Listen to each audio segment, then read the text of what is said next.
Perhaps you could just get on with it then. Moving on to the next question, Wroe. Lord Mayor, councillors, we are in a climate emergency. Will you please begin to understand that? Last year was the hottest year on record. This year is going to be hotter still, and climate scientists tell us that it's going to breach 1.5 degrees C this year. No one was thinking that 5 years ago when you declared a climate emergency. They thought we had stacks of time. We haven't. Time has run out. We told you 5 years ago time is running out. Time now has run out. And you're still not acting like it's an emergency.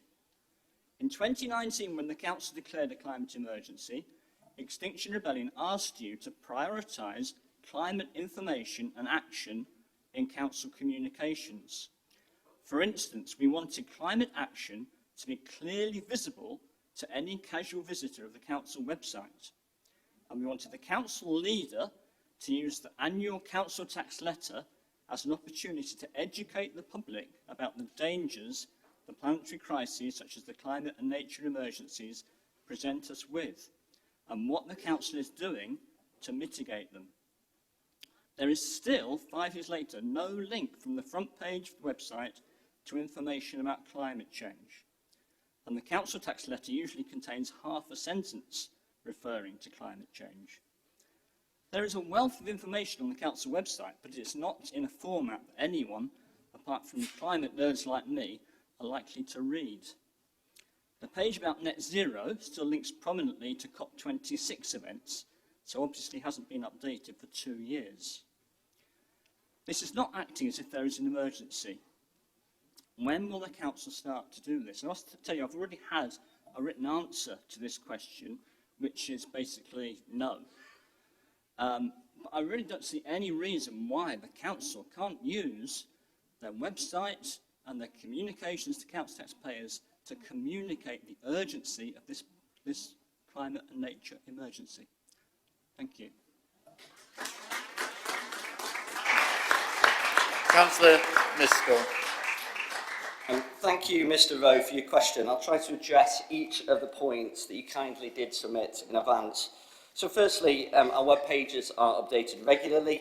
The most recent update was February 2024, and updates before that in January 2024 and in December 2023. And further updates are imminent, and to include our bi-monthly environment newsletter, which is sent out to over 5,000 recipients. We do, of course, encourage anyone who's interested to sign up and receive that newsletter, and to encourage other people to do so. Climate change is also frequently included in our annual council tax letter. Number two, with regards to your questions about dealing with extreme weather events, like other emergency situations... I've not asked that question yet. I was just asking for Well, thank you very much, Mr. Wroe. You do supply these in advance to me, and I'm able to prepare. Ben, will you just sit down? Will you ask the second part of your question? I noticed that you stopped after the first one. You've got your second question, and Ben then can give his response. Can I also say we are running right up against the clock in this, and I'm really keen that everybody gets to answer the question, so stick to the words submitted. Yeah. Okay, thank you, Lord Mayor. Sheffield's resilience to extreme weather needs to improve as global heating continues and extreme weather events become more frequent and more extreme. What preparations have been made for the next extreme heat wave? Are the Council aware of which council houses and care homes are particularly vulnerable to overheating in a heat wave? What provision will there be for people in such accommodation the next time thermometers reach 40 degrees C? Rotherham has a heat wave action plan. Is Sheffield developing one? Section 1 of the Upper Don Valley Alleviation Scheme is now complete, which is good news. But with sea levels rising and the likelihood of many heavy storms increasing, we need to continue to improve flood defences, both natural and engineered. Which parts of the city are now most vulnerable to flooding? What progress has been made in natural methods of flood alleviation to stop water running off the moors so quickly? When will beavers be reintroduced to the city? What flood prevention measures will be progressed in 2024?